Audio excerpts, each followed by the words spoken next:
Bueno, vamos a empezar entonces ahora nuestra predicación. Esta es la parte número 7 del libro de Génesis y vamos a estar hablando del tema del polvo, la gloria, la primera ley y el primer matrimonio. Y vamos a ver el bosquejo de Génesis 2 que estamos hablando en la clase pasada y hoy vamos a terminar básicamente el capítulo 2 y la próxima clase el capítulo 3. La clase pasada estuvimos hablando del primer sábado, del versículo 1 al 3 del capítulo 2. También estuvimos hablando del primer jardín, del versículo 4 al 14.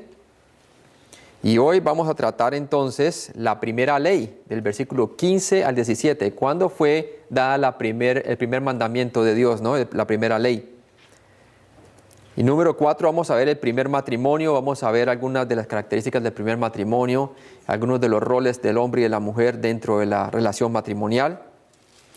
Y como último vamos a ver como un apéndice qué sucede con los descubrimientos del hombre mono, porque dicen pues que han encontrado algunas pruebas del eslabón perdido, ¿no? De acuerdo a los evolucionistas. Pero vamos a ver cómo realmente no es cierto, ¿no? Entonces vamos a orarle, vamos a pedirle al Señor que nos revele con su palabra a través de Génesis capítulo 2, de cómo el hombre fue creado entonces del polvo de la tierra y vino a ser coronado de gloria y de honra. Padre Celestial, gracias por este día, gracias por tu misericordia, por tu amor, por tu redención, Señor, y también por habernos creado, Señor, a tu imagen y semejanza, para nosotros poder reflejar una vez con Cristo, Señor, en nuestro corazón, esa imagen, Señor, esa honra, esa gloria, esa personalidad, esa relación que podemos tener contigo, Señor. Gracias por todo lo que tú nos has dado. Enséñanos hoy con tu palabra, Señor, cómo era el hombre en el jardín del Edén y también, Señor, cómo se relacionaba contigo. Gracias por todo lo que tú nos das, Señor, y por tu misericordia y por tu amor. En Cristo Jesús te lo pedimos. Amén.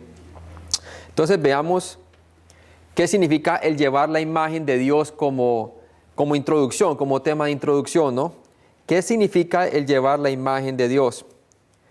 Porque en el versículo 7 ahí del capítulo 2 nos dice la palabra de Dios: entonces Jehová Dios formó al hombre ¿del qué? Del polvo de la tierra. Y sabemos que lo hizo a su imagen y semejanza de acuerdo al capítulo 1, versículo 26, ¿cierto? Y dice, y sopló en su nariz ¿qué? Aliento de vida, y fue el hombre un ser viviente, un ser viviente. Entonces veamos qué significa el llevar la imagen de Dios. Pues cuando lo dice que lo hizo a su imagen y semejanza, en el capítulo 1, versículo 26, quiere decir entonces, primero, significa que el hombre posee inteligencia. El Señor nuestro Dios, Él es ¿qué? Omnisciente, todo lo sabe. Y una de las características que le dio al hombre como su suprema creación fue que fuera a ser un ser ¿qué? Inteligente, diferente a las bestias. Número 2, ¿qué significa llevar la imagen de Dios? Significa que el hombre posee moral, es un ente moral, ¿sí? Por lo tanto, Dios es santo. Y desde que fue creado en el jardín del Edén, el hombre era santo y era bueno en gran manera. Entonces tenía atributos morales, el hombre tiene atributos morales para identificar qué es lo bueno y qué es lo malo, ¿sí? Aún vamos a ver más adelante cómo Dios le da el mandato al hombre y se le da el mandato con la advertencia de que puede haber el potencial de hacer lo malo. Tercero, ¿qué significa llevar la imagen de Dios? Significa que el hombre posee personalidad. Y ya nos acordamos en la clase pasada, estuvimos hablando que cuando el Señor hizo entonces al hombre, dice en el capítulo 1, 26, entonces dijo Dios, hagamos al hombre a nuestra imagen y semejanza. Y ya cuando dice ahí, entonces dijo Dios, vemos que el nombre de Elohim se transforma al nombre de Jehová, ¿cierto? Y vemos que es el nombre personal, así como Dios se relacionó personalmente con Moisés en la zarza ardiente. Entonces, significa que el hombre posee personalidad, así como Dios es un Dios manifestado en tres personas, ahora el hombre puede tener esa personalidad que Dios tiene, ¿cierto? De cierta manera, el hombre comparte la personalidad de Dios, su carácter. Número 4, ¿qué significa el llevar la imagen de Dios? Significa que el hombre posee género, ¿cierto? Y dijo Dios, y Él los hizo ¿qué? Varón y hembra. Bien físicamente distinto el uno del otro. Varón y hembra los hizo. Tienen género. Número 5, significa que el hombre es un ser relacional. Cuando el Señor le dice, hagamos al hombre a nuestra imagen y semejanza, muestra la relación que hay entre Dios el Padre, Dios el Hijo y Dios el Espíritu Santo. El hombre que fue creado de una manera relacional, para tener relación ¿con quién? Con Eva, que vemos que Dios hizo a Eva también, de la costilla de Adán, y pueda tener relación con ella, y también ellos dos puedan tener relación ¿con quién? Con nuestro Dios. Entonces el hombre fue creado para tener relación con Dios, cosa que los animales no pueden tener esa relación con Dios. Nosotros podemos oír su palabra a través del texto bíblico. Adán y Eva podían escuchar la palabra del Señor, oían al Señor cuando se caminaba y se paseaba en el huerto del Edén, lo que nos da a entender que tenía una presencia física, y podían tener una relación directa con su Creador, ¿cierto? Entonces, esto es lo que lleva a la imagen de Dios en el hombre, que es un ente relacional. El hombre es un ser relacional. Y número 6, significa que el hombre refleja entonces, en manera resumida, la gloria de Dios. Todo lo que Dios quería del hombre, el hombre lo comenzaba a reflejar como un espejo. Y Dios se magnificó, por decirlo así, creando al hombre, ¿no? Creando al hombre a su imagen y semejanza. Esto nos da entonces un sentido de que la vida del hombre tiene valor, muy diferente a lo que es el sistema evolutivo, el cual el hombre no tiene diferente valor al de las bestias. Ahora, vamos entonces al punto número 3, la primera ley, ¿cierto? En el jardín del Edén Dios dio la primera ley. ¿Cuál fue esa primera ley? Bueno, la primera ley dice el versículo 15 al 17 del capítulo 2, tomó pues Jehová Dios al hombre y lo puso en el huerto ¿de quién? De Edén, para que lo labrara y lo guardase. El hombre era para que lo pudiera labrar, lo pudiera guardar y se pudiera trabajar la tierra. Dice, y mandó Jehová Dios al hombre diciendo, de todo árbol del huerto, ahí está la primera ley, podrás comer, mas del árbol de la ciencia del bien y del mal no comerás, porque el día de que él comieres ciertamente ¿qué? Morirás. Ahora le dice de la ciencia del bien y del mal. Ciencia, esa palabra también quiere decir conocimiento del bien y del mal. Dios quería que el hombre conociese que el bien y el mal existen, ¿cierto? Y que era necesario que el hombre pudiera confiar en la palabra de Dios para que entonces de esa manera pudiera entender como Dios qué es el bien y el mal sin experimentarlo. Ahora, esa primera ley entonces nos dice que Adán era una perfecta ¿qué? Criatura, la cual nunca había pecado, porque Dios había hecho en Génesis 1:31, y vio Dios todo lo que había hecho, y he aquí que era bueno en gran manera, y fue la tarde y la mañana el día sexto. Entonces vemos cómo todo era perfecto, no había pecado, pero tenía la habilidad ¿de qué? De pecar. El hombre entonces fue creado como una criatura perfecta, que nunca había pecado, pero tenía la habilidad de pecar. Dios hizo al hombre como un rey para ejercer dominio sobre su creación. Le ha dicho que la tierra que era para que la sojuzgara, ¿cierto? Y le dice la palabra de Dios prácticamente allí en Génesis capítulo 1 que él había creado todos los animales, y también en Génesis capítulo 2 nos dice que trajo los animales a Adán para que él le pusiese sus nombres. Y vemos cómo Adán le colocó los nombres a los animales, y los nombres que él le puso son los nombres que tienen hasta el día de hoy. Ahora, en Génesis 1:26 nos dice así, entonces dijo Dios, hagamos al hombre a nuestra imagen conforme a nuestra semejanza y señoree o tenga mayordomía en los peces del mar, en las aves de los cielos, en las bestias, en toda la tierra y en todo animal que se arrastra sobre la tierra. Pero un gobernador, hermano, como era el hombre, solo puede gobernar a otros si primero demuestra tener dominio sobre sí mismo. Por esta razón era necesario para Adán el ser probado. ¿Sí? El ser probado. Mire cómo fue probado, versículos 16 al 17. Volvamos otra vez al texto. Dice, y mandó Jehová Dios al hombre diciendo, de todo árbol del huerto podrás comer. Dios ampliamente le dio gran multitud de árboles sobre los cuales podrían comer su fruto. Mas del árbol de la ciencia del bien y del mal no comerás, ahí está el primer mandato, porque el día que de él comieres ciertamente morirás. Entonces ahí vemos cómo bien Dios le está advirtiendo de que no coman solamente de ese árbol del bien y del mal. Ahora, veamos el árbol de la ciencia del bien y del mal. el comer del fruto de este árbol les daría? ¿Qué les daría al hombre el comer de este árbol? Bueno, primero le daría un conocimiento sexual, ¿sí? Le daría un conocimiento sexual. Quiere decir que, ¿acuerdan cuando Adán y Eva fueron creados? Estaban desnudos y no se avergonzaban. Iban a conocer por primera vez la vergüenza, ¿sí? Antes estaban desnudos y no se avergonzaban. Viene el conocimiento sexual en cuanto a la parte negativa, en cuanto a la vergüenza. Antes no había vergüenza alguna. Segundo, vino la discriminación moral. La discriminación moral. Quiere decir que el hombre comenzó a caer moralmente hablando. Ya no puede identificar bien entre lo bueno y lo malo, ¿sí? Tercero, quiere decir que tendrían una responsabilidad moral. Ahora Dios los traería a ellos entonces a que si comieren del árbol, del fruto del árbol del bien y del mal, del fruto prohibido, ellos iban a tener una responsabilidad moral con que responderle a Dios por su desobediencia, ¿verdad?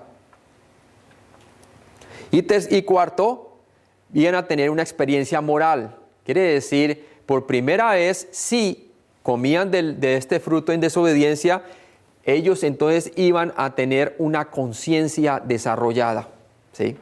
¿Y qué hace la conciencia? De acuerdo a Romanos capítulo 2, nos acusa o nos defiende los razonamientos. Nos acusa cuando realmente estamos haciendo lo malo y nos excusa cuando realmente no hemos hecho lo malo, ¿verdad? Entonces, ese era el potencial que podía crear en la desobediencia, el comer del árbol de la ciencia del bien y del mal. Ahora, muchos hacen esta pregunta: ¿fue una prueba injusta que Dios les hubiera puesto ese árbol del conocimiento del bien y del mal? Bueno, vamos a responder eso. ¿Fue una prueba injusta? De ninguna manera. ¿Por qué? Porque Dios siempre quiso que sus criaturas lo amaran y obedecieran a Él de su propia, ¿qué? Voluntad. No por coerción o por el recibir recompensa alguna, ¿verdad? O compensación alguna. Esta prueba era perfectamente buena y justa. En el Edén, Adán y Eva gozaban de perfecta libertad y provisión abundante y no necesitaban comer del fruto del árbol de la ciencia del bien y del mal. Quiere decir, Dios les había puesto en su corazón a ellos una disposición favorable para poder gozarse de toda la perfección que Él había creado para ellos, aún en el huerto del Edén. No tenían ninguna necesidad de comer de este fruto prohibido. Ahora, de acuerdo al libro Pasajes Difíciles de la Biblia, encontré una explicación bien coherente acerca de este asunto. En las páginas del 80-81, dice así: el Creador tuvo a bien poner una prueba especial de obediencia para el hombre y luego para la mujer que había formado, ya que Adán y Eva habían sido formados perfectos por la mano de su Creador, estaban obligados por las leyes de su propia naturaleza a amar, honrar y obedecer a aquel que así los había dotado. Sin embargo, este amor, esta honra y esta obediencia eran un conjunto de dones, quiere decir de regalos, sin probar. En consecuencia, era necesario hacer un ensayo o una prueba de su obediencia si habían de ser agentes morales libres, ¿sí? Dios les dio esta capacidad a ellos de obedecer, de honrar y de amar como dones. Pero esos dones no podían ser probados a no ser que ellos fueran confrontados con una alternativa, ¿sí? Ahora,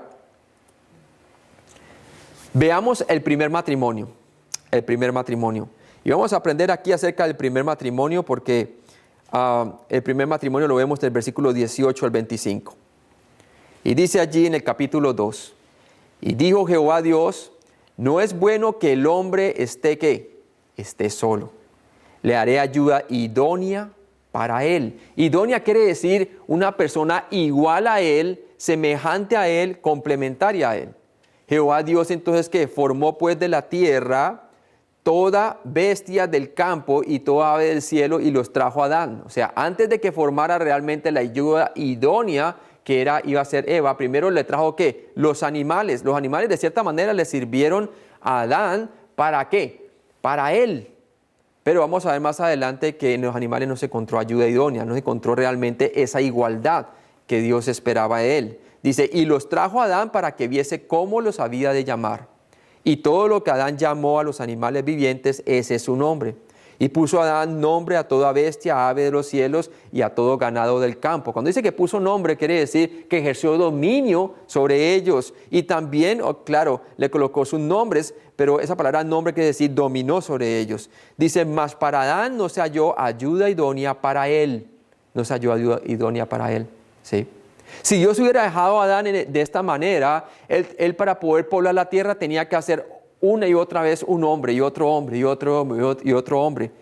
Y por eso no se había hallado ayuda idónea para él. ¿Por qué?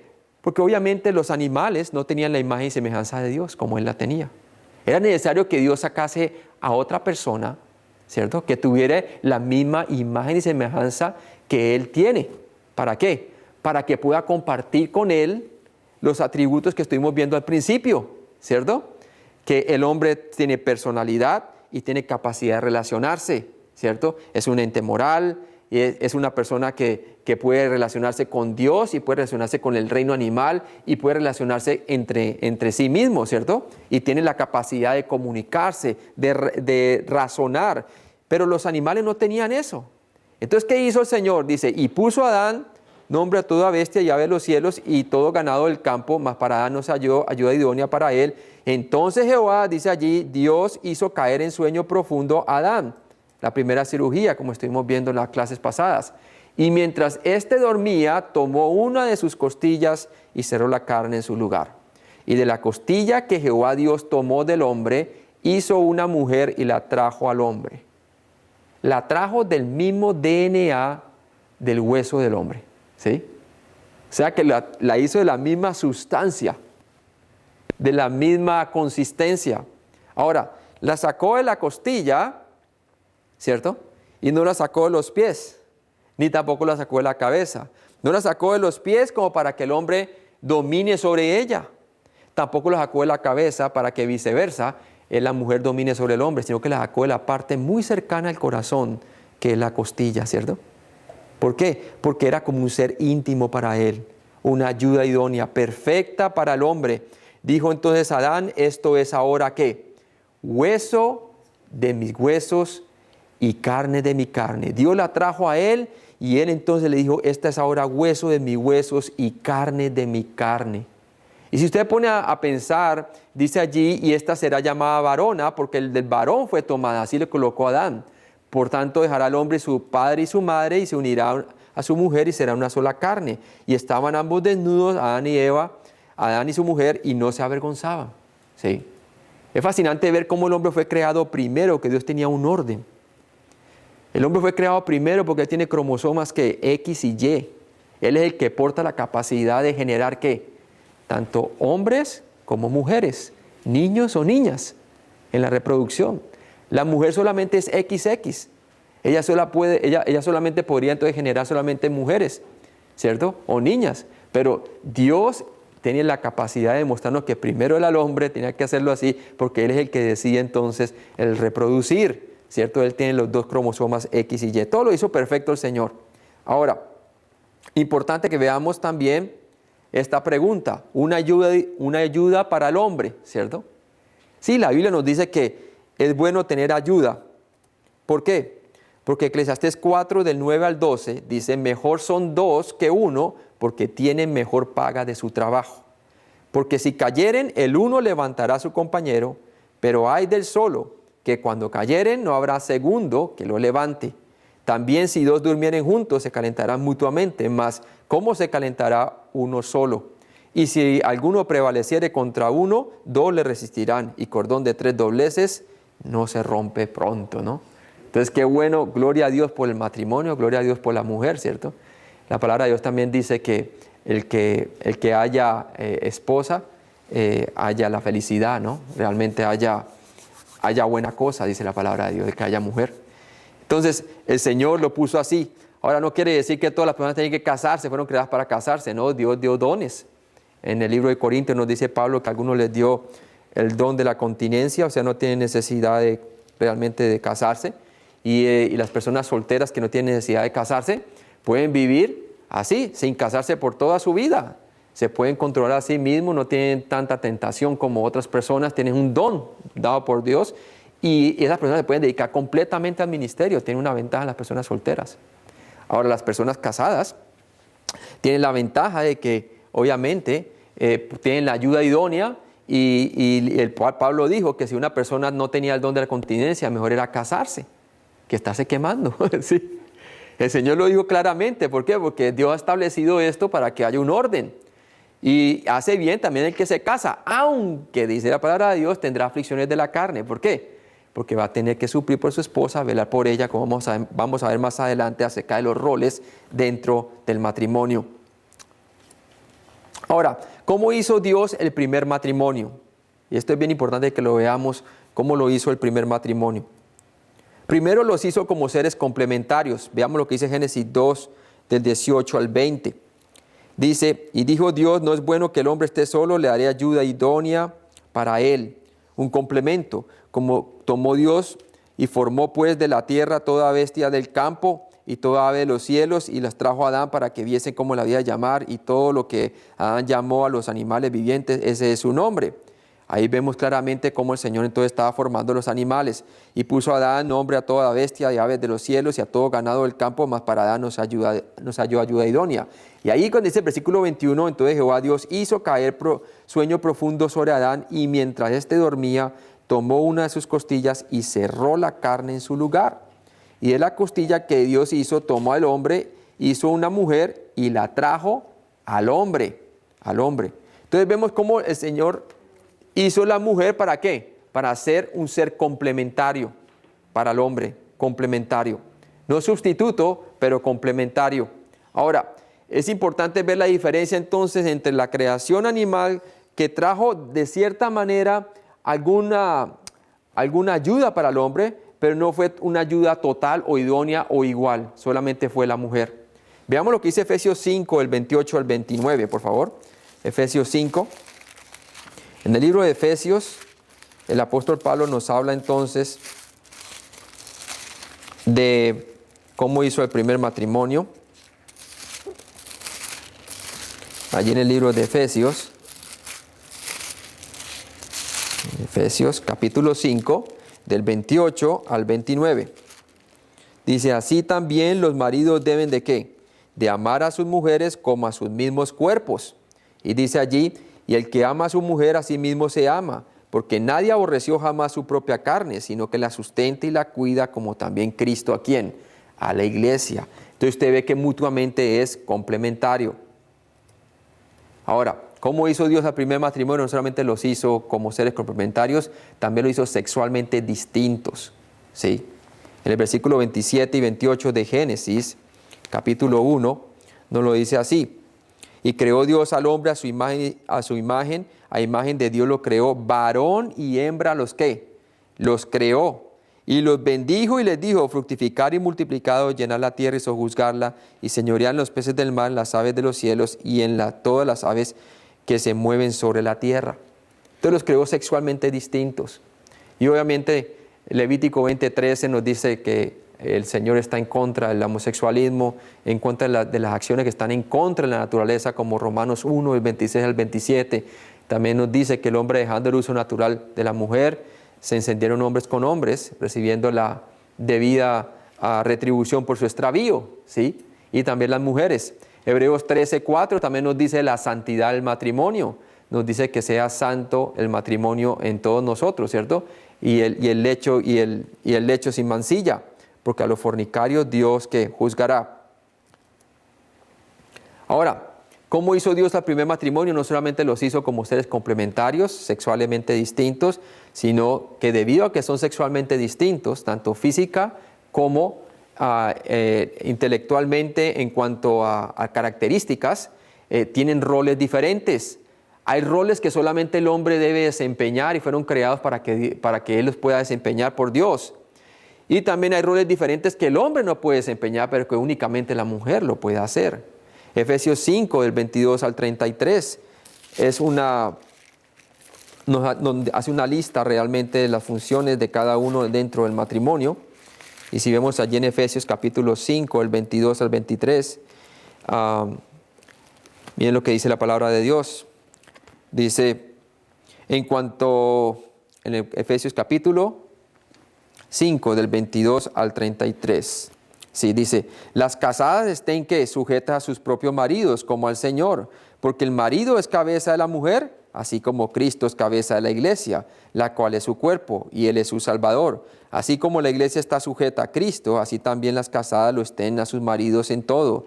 Y luego dice allí, maridos, amad a vuestras mujeres, así como Cristo amó la iglesia y se entregó a sí mismo por ella, para santificarla, habiéndola purificado en el lavamiento del agua por la palabra, a fin de presentársela a sí mismo, una iglesia gloriosa, que no tuviere mancha, ni arruga, ni cosa semejante, sino que fuese santa y sin mancha. Así también los maridos deben de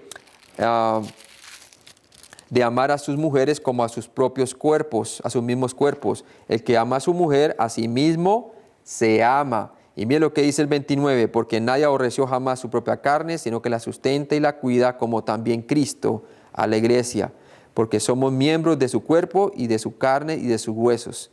Por eso dejará el hombre que a su padre y su madre, trae Pablo entonces la ilustración de Génesis, y se unirá a su mujer, y los dos serán una sola carne. Y mire lo que dice Pablo, grande es este misterio, mas yo digo esto respecto a Cristo y de la iglesia. Por lo demás, cada uno de vosotros ame también a su mujer como a sí mismo, y la mujer respete a su marido. El hombre ama, la mujer respeta. ¿Sí? El hombre ama incondicionalmente, la mujer respeta incondicionalmente. Y ese es el rol que el hombre y la mujer deben de tener dentro del matrimonio. También Tito de 2 al 3 al 5 nos dice, y también la primera de Pedro 3 del 1 al 2 y versículo 7. Ahora, pasemos al siguiente. No solamente Dios los hizo como seres complementarios, sexualmente distintos y con roles diferentes, sino con necesidades opuestas. Y yo creo que aquí es lo más importante, es el reconocer las necesidades que son totalmente opuestas. ¿Sí? Por lo menos lo que es importante para él, veamos para el hombre. ¿Qué es importante para el hombre? Bueno, para el hombre es importante el cumplimiento sexual. ¿Sí? El cumplimiento sexual. Dios nos hizo como seres sexuales. Segundo, el compañerismo recreacional. Al hombre le gusta que la mujer lo acompañe y la mujer esté ahí a su lado derecho, que esté apoyándolo en lo que hace, ¿verdad? Tercero, el hombre quiere que su esposa sea atractiva. Quiere decir que ella se arregle lo mejor posible para él, ¿cierto? Y tenemos ejemplos bíblicos para eso también, ¿no? Tanto en el Antiguo como en el Nuevo Testamento. Y también encontramos que el hombre, para él es importante el soporte doméstico, ¿sí? Acordémonos que la mujer entonces glorificaba en el Edén a Dios por medio de ¿qué? Teniendo hijos, ¿sí? Y atendiendo a su marido, criando los hijos. Una cosa es tener hijos, otra cosa es criarlos, ¿sí? Hay una gran diferencia. Tenerlos es muy fácil, pero criarlos se requiere que nosotros tengamos atención tanto espiritual como física y como recreacional con ellos, identificarnos con ellos, tener una conexión con nuestros hijos, bien importante. Y eso, el soporte doméstico, es el que espera el hombre de la mujer, que ella esté allí para darle gran parte de ese soporte doméstico, como el criar los hijos, el estar con ellos, el compartir con ellos, el alimentarlos, el tener la casa arreglada, el esperar a que el hombre cuando llegue, recibirlo bien. Toda esa parte es bien importante para él, para el hombre. Y número 5, admiración. La admiración. El hombre fue creado para labrar la tierra, para trabajar afuera, para traer el sustento para la casa. Y el hombre le gusta recibir admiración. Que lo que él está haciendo sea reconocido por su esposa. Bien importante eso, que sea admirado. Ahora, ¿cuál es el rol del hombre en el hogar? Primero, él debe convertirse en el salvador de su esposa. ¿Sí? Ya estamos en un mundo caído. Y un mundo caído es muy diferente cómo funciona al mundo que Dios creó antes en Génesis 1 y 2. El hombre debe convertirse en el salvador de su esposa. ¿Qué quiere decir convertirse en el salvador de su esposa? ¿Sí? Bueno, pues bien, para convertirse en el salvador de su esposa, entonces el hombre debe de amar a su esposa como Cristo amó a la iglesia. Cristo amó a su iglesia de 3 maneras y asimismo debemos amar a nuestras esposas. La primera manera es de una manera sacrificial, debemos de sacrificarnos por ellas, ¿sí? Quiere decir que yo me doy a mi esposa así como Cristo se dio por su iglesia. En Efesios capítulo 5, 25 nos dice, maridos, amad a vuestras esposas, a vuestras mujeres, así como Cristo amó a la iglesia. ¿Y cómo la amó? Sacrificialmente. 1 Corintios 13, 4 y versículo 7 nos dice, el amor todo lo soporta. Sí, así como Cristo nos soportó, aun cuando éramos incrédulos, ¿cierto? Un amor sacrificial. Entonces, ¿cómo amó Cristo a su iglesia? Primero, sacrificándose por ella, debemos de sacrificarnos por nuestras esposas. Segundo, sufriendo por ellas, ¿sí? Así como Cristo tuvo que sufrir por nosotros. Quiere decir que cuando un hombre decide amar a su esposa como Cristo amó a su iglesia, debe de entender que junto con el sacrificio vendrá el sufrimiento. Así cuando le hicieron los votos de matrimoniales, ¿no? En lo bueno, en lo malo, en enfermedad, en pobreza o en riqueza, y ambos prometimos que ¿qué? Que así debemos de amarnos, ¿cierto? Y yo prometí que yo le iba a amar a ella sin importar su salud, si esté bien o mal, si en riqueza o en pobreza, ¿cierto? En dificultades, tiene que ser un amor que incondicional, ¿cierto? Mateo 26, 39. Nos muestra el Señor cómo oró al Padre pidiéndole allí, Padre mío, si es posible, pasa de mí esta copa. Envuelve el sufrimiento, ¿sí? Envuelve el sufrimiento. Sí, envolvió el sufrimiento a Jesús, el salvarnos, ¿por qué no a nosotros por nuestras esposas? ¿Sí? Mateo 26, 39 también nos dice, pero no sea como yo quiero, sino como tú. Y uno como esposo tiene que aprender eso muchas veces, que no es como yo quiero, sino como tú. Es claramente. Ahora, número 3, no solamente debemos de sacrificarnos por ellas, sufrir por ellas, sino por último, como número 3, sustituyendo por ellas. Así es que nos convertimos como el salvador de nuestras esposas, sustituyendo por ellas. La tercera manera que el esposo demuestra amor a su esposa es sustituyéndola, ¿sí? ¿Quién fue nuestro perfecto sustituto? Jesucristo. El justo que murió ¿por quién? Por nosotros los injustos para llevarnos ¿a quién? A Dios, ¿cierto? Ahora, eso también nos lo dice en Efesios 5, 25. Dice, maridos, amad a vuestras mujeres así como Cristo amó a la iglesia y se entregó o sustituyó a sí mismo por ella. ¿Sí? Ahora, vimos entonces que el hombre debe convertirse en el salvador de su esposa. Ese es el rol número 1 del hombre. Rol número 2 es el convertirse en su santificador. ¿Qué envuelve el convertirse en su santificador? Bueno, usted sabe que no solamente el Señor nos salvó en nuestros pecados, sino que ahora nos está ¿qué? Santificando. Quiere decir, nos está haciendo conforme a la imagen de su Hijo Jesucristo. Dios está viendo en nuestro corazón a través de las pruebas, ¿cierto? Cómo el carácter de Cristo se forma en nuestro corazón, ¿sí? De igual manera, nosotros debemos de convertirnos en el santificador de nuestras esposas. Miren lo que dice Efesios 5 del 25 al 27. Efesios 5 del 25 al 27. ¿Sí? Dice así. Maridos, amar a vuestras mujeres así como Cristo amó ¿a quién? A la iglesia y se entregó a sí mismo por ella. ¿Para qué? Santificarla. Quiere decir separarla para Dios con un propósito, habiéndolo purificada en el lavamiento del agua por la palabra, a fin de presentársela a sí mismo una iglesia gloriosa, que no tuviese mancha, ni arruga, ni cosa semejante, sino que fuese santa y sin mancha nos dice la palabra de Dios. De igual manera nosotros somos los santificadores, no solamente de nuestra esposa, sino de nuestros hijos. Nosotros los debemos de, como líderes espirituales, como cabeza que es Adán, ¿cierto? Como cabeza que Dios nos ha puesto, tenemos entonces nuestro deber de santificar nuestra familia, de llevar tanto a nuestras esposas como a nuestros hijos hacia la palabra de Dios. Número 3, ¿cuál es el rol del hombre en el hogar? No solamente convertirse en el salvador de su esposa, número 1, convertirse en su santificador, número 2, sino también convertirse en su proveedor. Y este proveedor no solamente es proveedor físico, sino también proveedor espiritual y proveedor de tiempo en su casa, ¿cierto? Compartir con su esposa. Bien importante ese asunto. Efesios 5:28 dice así: así también los maridos deben de amar a sus mujeres como a sus mismos cuerpos. El que ama a su mujer, a sí mismo se ama. El pastor Tony Evans dijo lo siguiente: nuestras esposas son como espejos. Nos reflejan a nosotros qué clase de esposos somos. Sí, es verdad. Ellas reflejan a nosotros qué clase de esposos somos.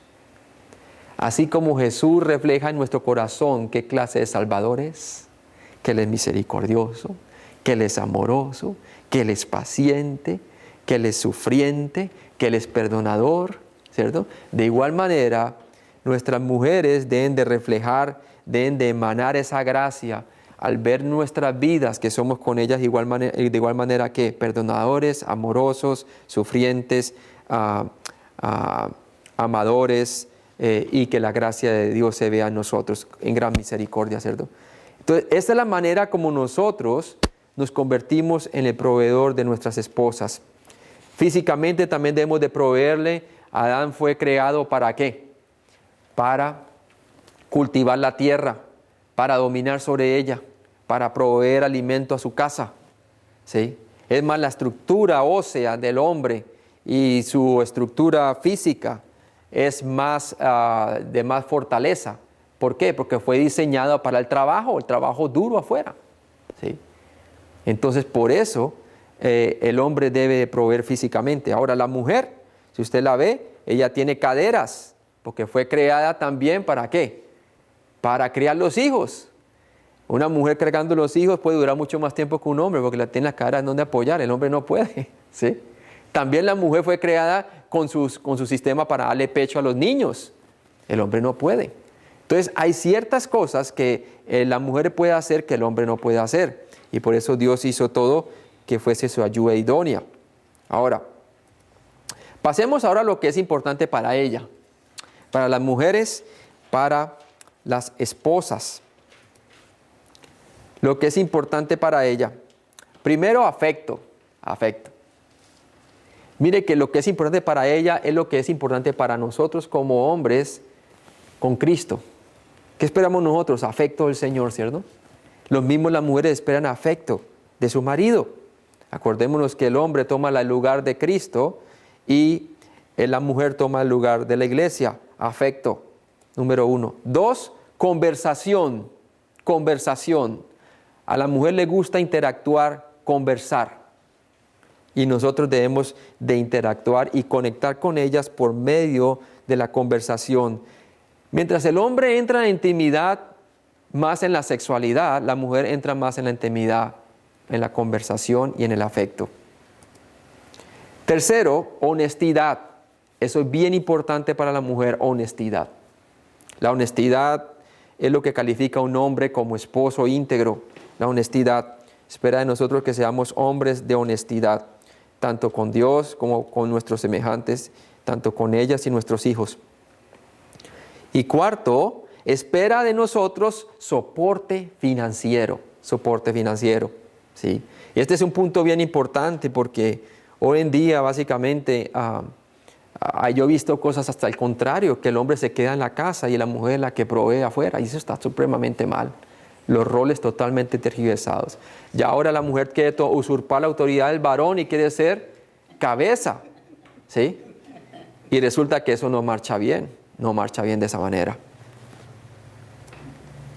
Y quinto, la mujer quiere compromiso familiar.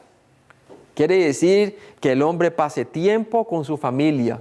Y eso es bien importante porque ahí es donde se demuestra el verdadero amor, ¿sí? Así como nosotros esperamos de Cristo tener una comunión con Él, con la familia de Dios por medio de Él y el Espíritu Santo, de igual manera, la mujer espera ese compromiso familiar, que el hombre esté envuelto en la vida social, espiritual y mental de su familia, que esté envuelto ahí con sus hijos también, compromiso familiar. Ahora, veamos cuál es el rol de la mujer en el hogar. Bien importante esto. ¿Cuál es el rol de la mujer en el hogar? Primero, la sujeción. La sujeción. Eva se sujetaba perfectamente a Adán. ¿Sí? Ella no se sentía ni inferior, ni se sentía con la necesidad de usurpar su autoridad. Ella está en perfecta sujeción, se sentía totalmente protegida y sentía que sobre ella realmente había ¿qué? Había una protección. Por eso dice que el marido es la cabeza de la mujer. ¿Sí? Entonces, primero había una sujeción. Efesios 5, del 21 al 22, dice así, Efesios 5, del 21 al 22. Someteos unos a otros en el temor de Dios. Así empieza Efesios 5, el 21 al 22, dándonos el modelo de cómo se deben de sujetar unos a otros dentro de la vida matrimonial. Primero empieza en una sujeción al temor de Dios, tanto del esposo como de la esposa. Y luego comienza a distribuir claramente cómo ese orden se da cuando primero se coloca a Dios en nuestras vidas, tanto para la mujer como para el hombre. Dice, las casadas, ahí viene con la mujer, estén sujetas a sus propios maridos, como al Señor. ¿Como quién? Como al Señor. Así como el hombre tiene que amar a su esposa incondicionalmente, sufriendo, sustituyendo por ella y todo esto como vimos. Ahora entonces a la mujer debe de ¿qué? De sujetarse a su marido como al Señor. ¿Sí? O sea que cuando una mujer se levanta en contra de su marido con una causa que no sea bíblica, obviamente está mostrando que no se está sometiendo al Señor, ¿no? Es bien importante eso, de ver que obviamente si usted está pidiendo a su mujer que haga algo, que se sujete a algo que no es bíblico, ella puede entonces no obedecer, ¿sí? Pero no tiene por qué ser grosera ni respetuosa, simplemente le dice, mira, eso no está bien porque la Biblia no lo dice, ¿no? O la Biblia va en contra de eso. Pero si es bíblico lo que le está pidiendo el esposo, ella debe sujetarse a él. Sí, debe sujetarse a él. Ahora, ¿cómo debe sujetarse toda esposa a su marido? Bueno, se debe sujetar de tres maneras. Primero, respetándolo. Efesios 5:33 nos dice, por lo demás, cada uno de vosotros ame también a su mujer como a sí mismo, y la mujer respete a su marido. Es un versículo que a veces las personas solamente les gusta recalcar la parte del hombre, que debe amar a su esposa como a sí mismo, pero también dice la segunda parte de Efesios 5:33, y la mujer respete a su marido. Bien importante el respeto. Casi siempre los matrimonios comienzan a destruirse cuando es parte de la mujer la culpabilidad, es por la falta de respeto. Y por parte del hombre, por la falta de amor, ¿no? Entonces es bien importante eso. Ahora mira lo que dice 1 de Pedro 3, del 1 al 2. 1 de Pedro 3, del 1 al 2 dice, asimismo vosotras, mujeres, estad que sujetas a vuestros maridos, para que también los que no creen a la palabra, o sea, si alguno tiene marido inconverso, sean ganados sin palabra, ¿sí? Por la conducta de sus esposas, no por lo que le dicen, sino por la conducta de sus esposas.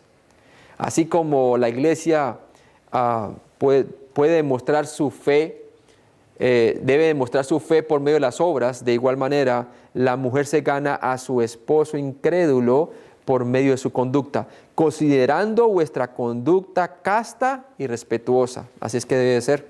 Es la única manera que una mujer puede entonces ganar a su esposo. Ahora, ¿cómo debe sujetarse toda esposa a su marido? Primero, respetándolo. Segundo, en igualdad. En igualdad.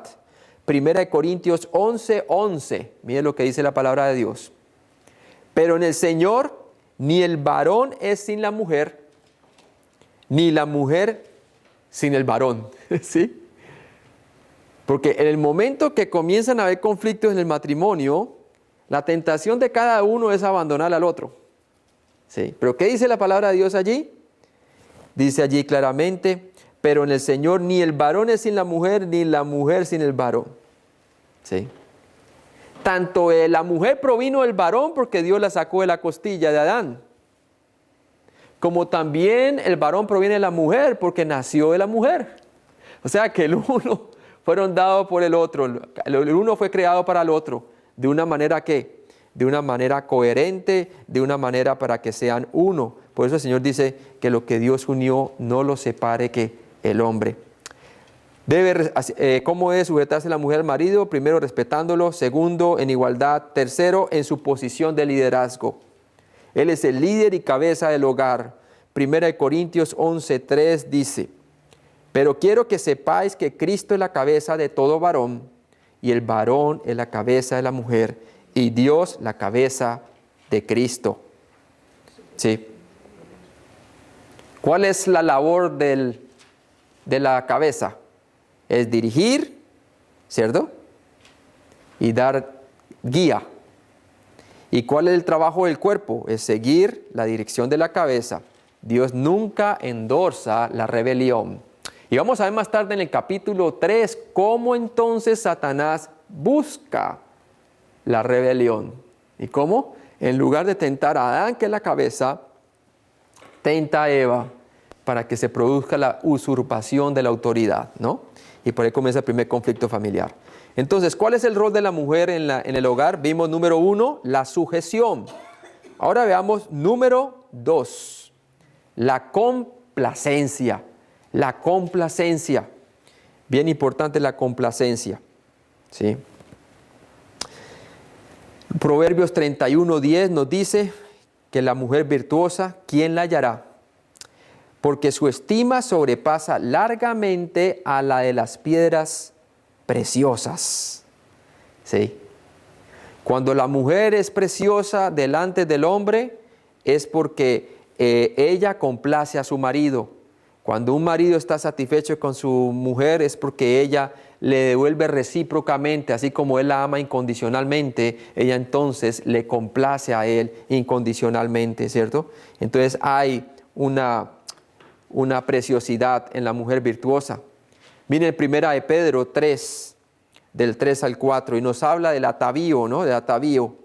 Dice: vuestro atavío, hablando de las mujeres que están casadas, no sea el externo de peinados ostentosos, de adornos de oro o de vestidos lujosos, sino el interno. Quiere decir del carácter de adentro, el del corazón, en el incorruptible ornato de un espíritu afable y apacible, que es de gran estima delante de Dios. Primera de Pedro 3, del 3 al 4. ¿Sí? ¿Qué es lo que quiere el Señor? ¿Qué es lo que es admirable de una mujer? Su ornato interno, su personalidad. Y el ornato externo, obviamente, es importante, pero nunca tan importante como el interno. ¿Sí? Es más, 1 Corintios 7:34 nos habla la diferencia entre la mujer soltera y la casada. 1 Corintios 7:34, y nos habla del ornato externo. Dice: hay asimismo diferencia entre la casada y la doncella. La doncella, hablando de la soltera, tiene cuidado de las cosas del Señor. 100% se puede dedicar al Señor, para ser santa así en cuerpo como en espíritu. Pero la casada tiene cuidado de las cosas del mundo. No está diciendo que cosas mundanas, está hablando de cosas del mundo, quiere decir de cuidado de las cosas terrenales, su hogar, ¿cierto? De cómo agradar a su marido. Esa palabra agradar en el griego quiere decir complacer a su marido. Sí. La mujer de Proverbios también tenía cuidado de su apariencia externa. Proverbios 31:22 nos dice que ella se hace tapices de lino fino y púrpura de su vestido. O sea que ella trataba de presentarse lo mejor posible para su esposo. Lo primero entonces, el rol de la mujer es la sujeción. Segundo, la complacencia. Tercero, la rendición. La rendición. Bien importante la rendición.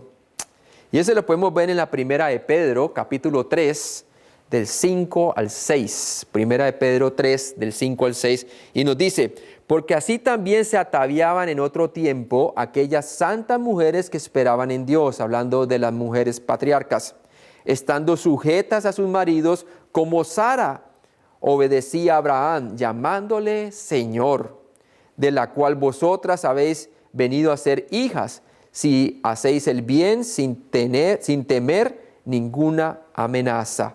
¿Sí? Entonces vemos que la rendición es bien importante, porque por medio de ella la mujer se da cuenta a su esposo de que se sujeta al Señor por medio de la rendición a Él. Obviamente, la mujer se debe rendir a Él por su posición, la posición del esposo, porque es cabeza, a pesar de que su carácter sea difícil. ¿Sí? Es importante eso. Ahora, pasemos a nuestro apéndice. ¿Qué sucede con los descubrimientos del hombre mono? ¿Sí? Porque al fin y al cabo, cada ratico salen noticias que descubrieron algo más, ¿no? Pues bueno, vamos a ver algunos de ellos para que de una vez saquemos de lado esta posibilidad del eslabón perdido, porque realmente nunca lo van a poder encontrar porque nunca se ha dado tal cosa, ¿no? Por lo menos el hombre de Piltdown, ahí usted puede ver la gráfica de lo que encontraron. En 1912, Charles Dawson daba evidencia de un hombre mono de 500,000 de años de antigüedad. En 1953 se descubrió que la mandíbula era de un orangután, o sea que no era realmente ningún eslabón perdido, no era una transición entre hombre y mono, ¿no? Veamos otro, número 2, el hombre de Nebraska. En 1922 se halló un diente en una granja de Nebraska. Se dijo que era un hombre mono de 1,000,000 de años.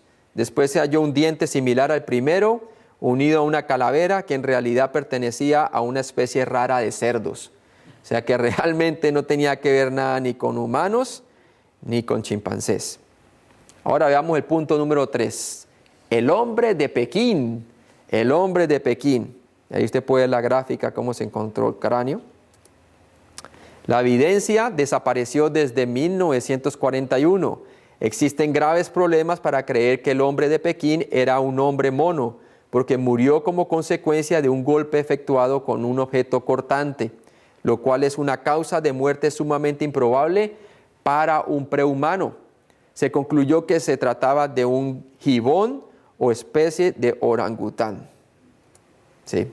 Ahora veamos el hombre de Java. Este presunto eslabón perdido fue descubierto por una expedición en 1891 a lo largo del río Solo en Java, Indonesia. Se estimaba por algunos que este había vivido hace unos 500,000 años. Sin embargo, se descubrió que los huesos del cráneo y del fémur sugieren que pertenecen a un ser humano o a un mono, pero no a ambos. ¿Qué pasaba? Encontraron los restos de estos huesos y encontraron unos en un tiempo y otros después unos días más adelante. Pero los encontraron a una distancia de 50 metros unos de otros, ¿no? En una distancia de 15 a 50 metros unos de otros. ¿Y qué encontraron ahí? Que encontraron que habían unos huesos que eran de humano y otros de mono, pero nunca ninguno en transición, ¿no? Entonces obviamente no se pudo comprobar nada ahí. Y el número 5, vemos el hombre de Neandertal, Ahí usted puede ver el esqueleto, cómo lo encontraron. Se pensó que eran los restos de un hombre mono primitivo. Sin embargo, estudios recientes han proporcionado evidencia convincente de que era un hombre encorvado que padecía una deficiencia de vitamina D y por eso andaba encorvado, ¿no? Entonces no era que estaba allí en la parte transición, ¿no? Que estaba volviendo de simio a hombre. Era un hombre encorvado, deficiencia de vitamina D. Y por último, el esqueleto de Lucy, que ahora último se ha puesto otra vez como que vuelve y sale a las noticias.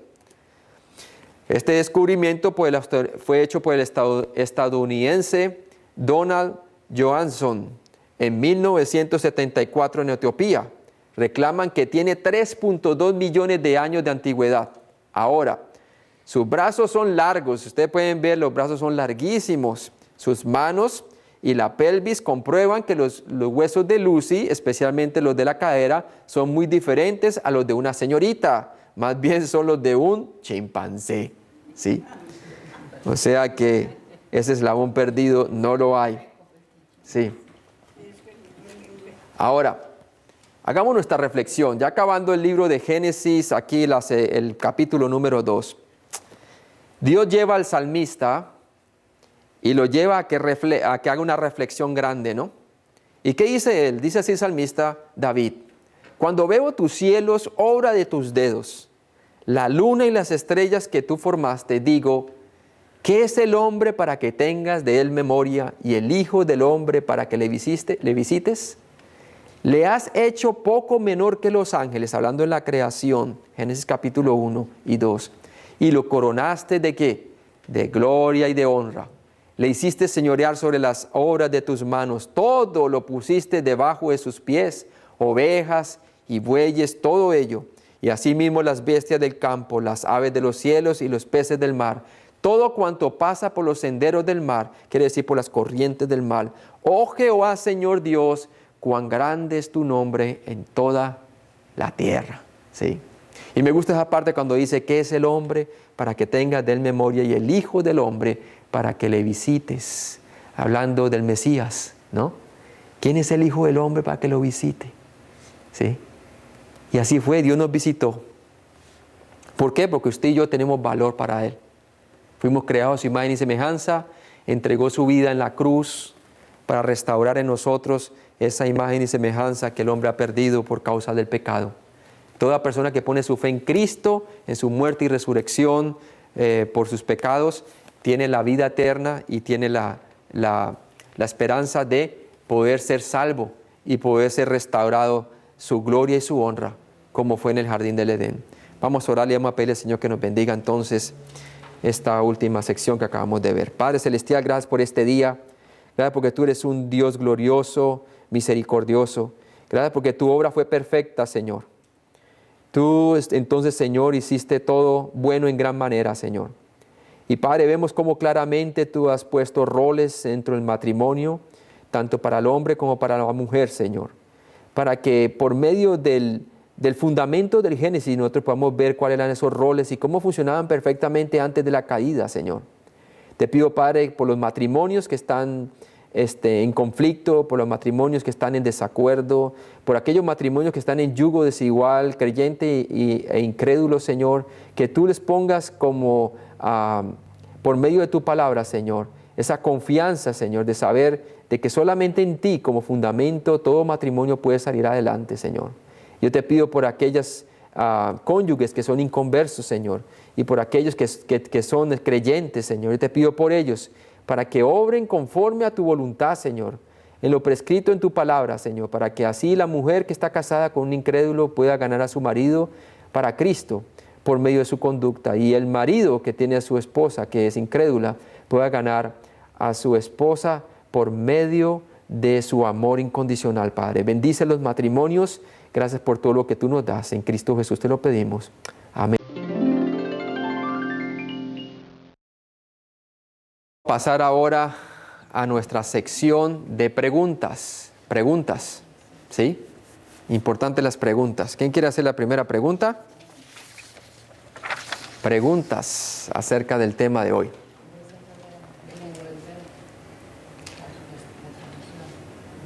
A ver. ¿Quién quiere hacer la primera pregunta? Hágala en voz alta, por favor. Pastor, la pregunta más que nada es ¿cómo me explicaré? Algo que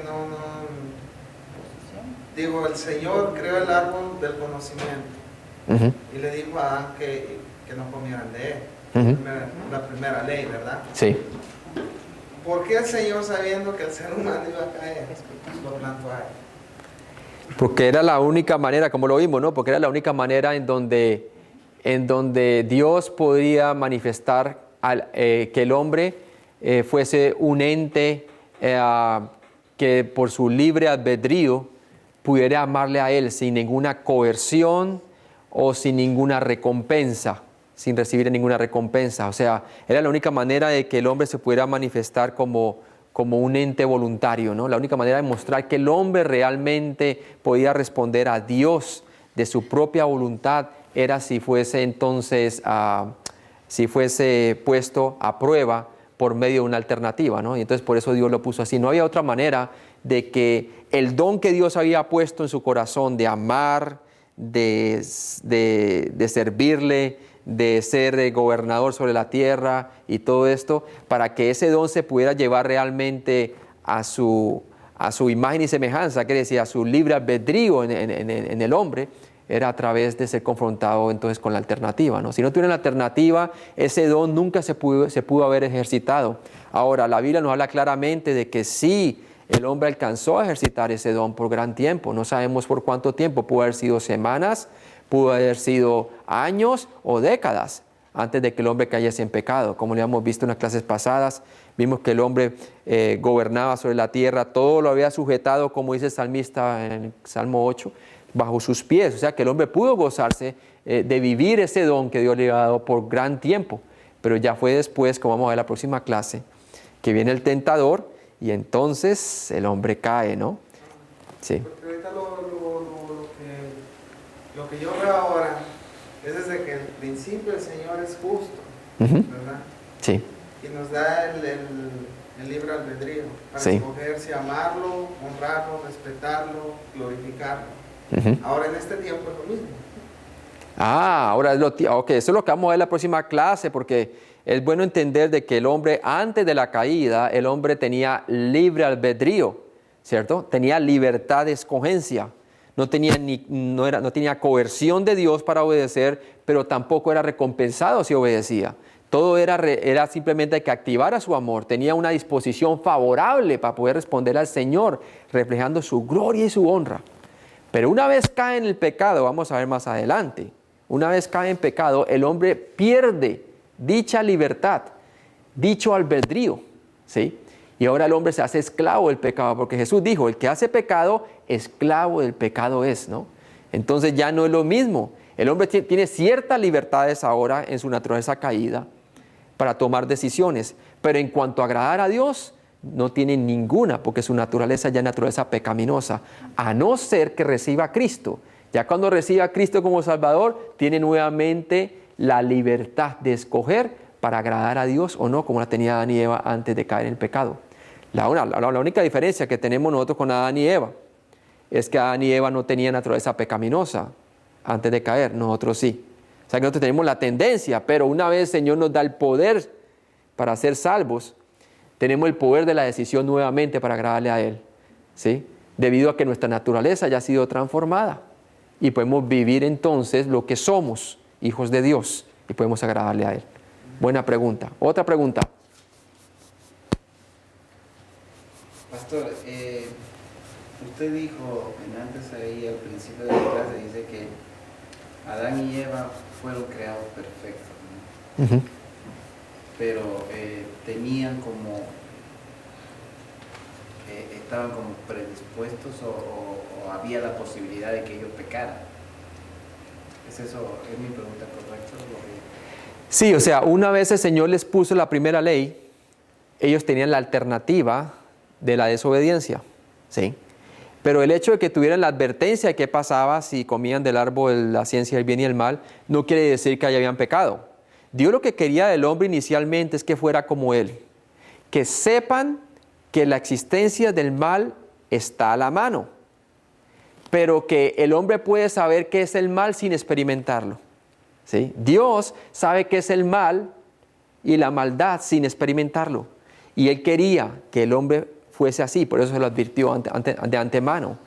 Por decirlo así, Dios nunca le puso al hombre una trampa. Trampa sería si no hubiera advertido nada y cayó y le dice, te cogí, ¿cierto? No, Dios le advirtió al hombre porque Él quería, Él era tan bueno que Él quería que supiese el hombre de que el mal, que hay bien y mal, ¿cierto? Y que el mal puede llegarse a experimentar por medio de la desobediencia, pero que el hombre podía vivir como Dios, ¿cierto? Como Dios, de la manera de que no era necesario que supiese o experimentase el mal para saber que el mal existe, sino simplemente el saberlo, ¿no? Así como Jesús cuando vino, Él sabía muy bien que era el mal, que era lo que el hombre hace mal, ¿cierto? Y sabía que lo que había en el corazón del hombre, fornicación, adulterio y todo eso, las tentaciones que tuvo Él por todo lado, pero no experimentó el mal. Así es como quería Dios el Padre, Dios el Hijo y el Espíritu Santo cuando crearon al hombre, que el hombre fuese. Que el hombre simplemente supiese que hay la posibilidad, el potencial de un mal, pero siempre y cuando no participa de él, no iba a tener ningún problema, ¿no? Y así que había sido creado en el principio. Claro, porque Si Adán y Eva fueron creados, yo siempre he pensado esto, ¿no? Y siempre me paro en ese punto, me sujeto. Si Adán y Eva fueron creados completamente perfectos, a imagen, ¿no?, de Dios, dice, ¿no? Y como hemos visto aquí, ¿no?, con personalidad, con inteligencia, ¿no?, con conocimiento, ¿no?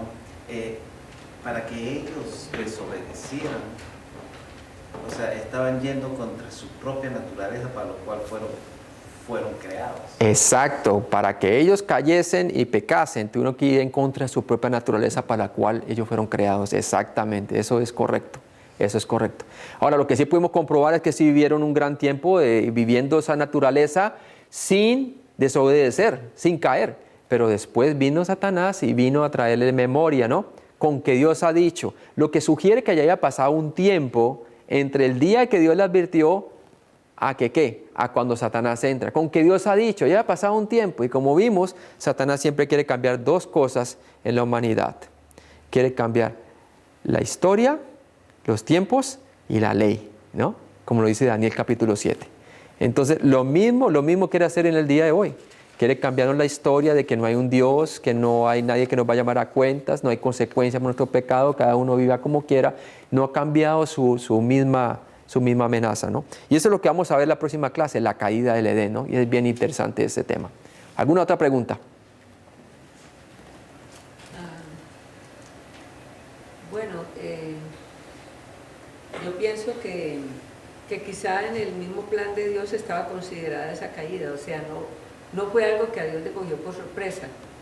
Pienso que dentro del plan de Él estaba tal vez la caída del hombre, porque quizá nosotros no conocemos o es parte de la naturaleza no revelada de Dios a nosotros. Así como pues hay una parte que Dios nos ha revelado de su naturaleza, hay una parte que no, ¿no? Es lo que yo he aprendido también, ¿no? Sí, o sea que lo que quiere decir es que el hecho de que el hombre ha caído no le tomó por sorpresa a Dios, es verdad, porque Dios ya tenía todo esto de antemano, ya lo tenía todo en su... Sí, Él sabía que eso iba a suceder. A Dios no le sorprende nada, porque si decimos de que Dios no sabía, entonces estamos diciendo de que Él no lo sabe todo. Y si no lo sabe todo, entonces ya deja de ser Dios. No sería omnisciente. Dios lo sabía porque la palabra de Dios dice que Jesucristo aún fue entonces Él, fue ofrecido antes de la fundación del mundo, ¿cierto? Él fue el sacrificio de nuestros pecados aún antes de la fundación del mundo. Quiere decir, como idea, Dios ya tenía la redención puesta de antemano antes de la fundación del mundo. ¿Para qué? Para proveer en el tiempo, en la venida de los tiempos, ¿cierto?, en el futuro, la encarnación de Cristo para venir a morir por nuestros pecados. O sea que a Dios no le tomó por sorpresa, en sus pensamientos omniscientes, ella se había provisto de un sacrificio, y el sacrificio iba a ser su propio Hijo, ¿no?, para salvar al hombre, ¿no? Entonces es claro ver que a Dios no le tomó por sorpresa esto, y esos son los pensamientos de Dios, ¿no? Obviamente Adán y Eva no lo sabían en ese momento, pero Dios lo tenía ya programado. Como dice Deuteronomio 29:29, las cosas secretas pertenecen a Dios, pero las reveladas son para nosotros, para conocerlas, estudiarlas y enseñarlas a nuestros hijos. Muy bien, buena pregunta. Quizá era un ingrediente para que Él lo programó así, para poder crear un ser con esa capacidad de escoger entre el bien y el mal. De otra manera no yo creo que si una persona, o sea, está completamente perfecta, sin ninguna posibilidad de conocer el mal, ¿cómo sabe que es mal? No puede saberlo. Yo creo que creo que Gálatas dice que habla del segundo pacto, ¿no? Que es mucho mejor que el primero. No, yo creo que la creación en términos de redención es mucho mejor. Exactamente. La creación en términos de redención, la nueva creación que Dios ha hecho en nosotros va a ser mucho mejor aún de Adán y Eva cuando fueron creados inicialmente. En Cristo nosotros somos recreados. Recreados. Sí. Somos recreados, ¿no? Y lo bueno, lo bonito de que Dios Dios muestra su misericordia, su amor, en que aún siendo pecadores, Él murió por nosotros, ¿no? Y mostrar que no solamente Él es doblemente dueño de nosotros. En el jardín del Edén Él era dueño por ser creador. Pero en la Nueva Jerusalén, cuando venga por segunda vez durante el milenio, Él va a mostrar que no solamente Él es bueno con nosotros, no solamente se muestra como el creador, sino también que es doblemente dueño de nosotros. En el jardín del Edén era dueño de nosotros porque fue creador, y gloria a Dios por eso. Pero en la nueva creación que nos da a nosotros, la resurrección, el milenio y todo esto, Él es doblemente dueño, porque no solamente es creador, sino también salvador. Salvador, ¿no?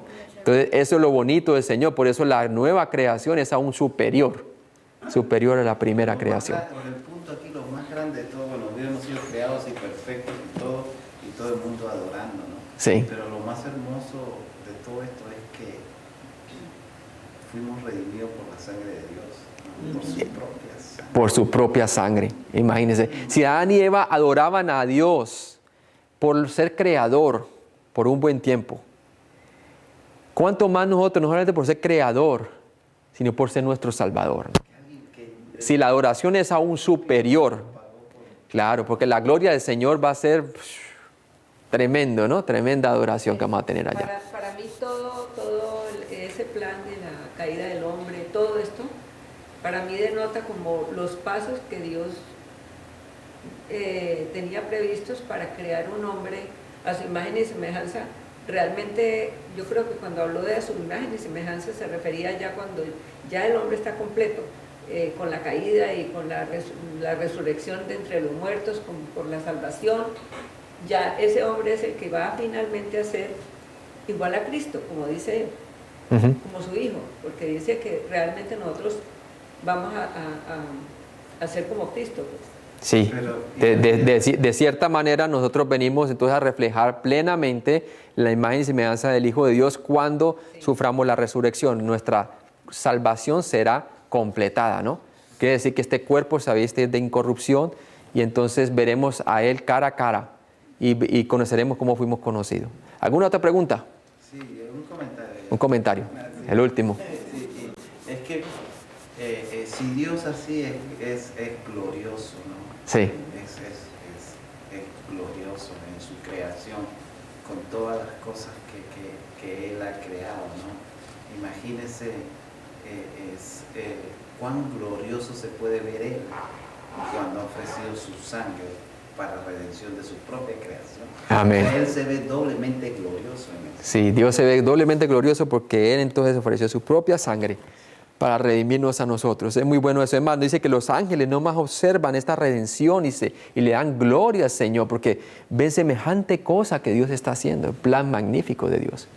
Buena reflexión. Vamos a orar entonces para terminar. Padre Celestial, gracias por este día, gracias por todo lo que tú nos has dado, esa redención gloriosa, Señor, que no solamente te damos la gloria como creador, sino que doblemente, Señor, tú eres dueño de nosotros porque no solamente nos creaste, sino que también nos compraste con tu sangre gloriosa, Señor. Ayúdanos siempre a reflexionar en esto, Señor, para que tú seas digno de toda esa honra y gloria que te debemos a ti, Señor. Glorifícate en nuestras vidas, ayúdanos a caminar cada día más en tu voluntad, Padre. En Cristo Jesús te lo pedimos.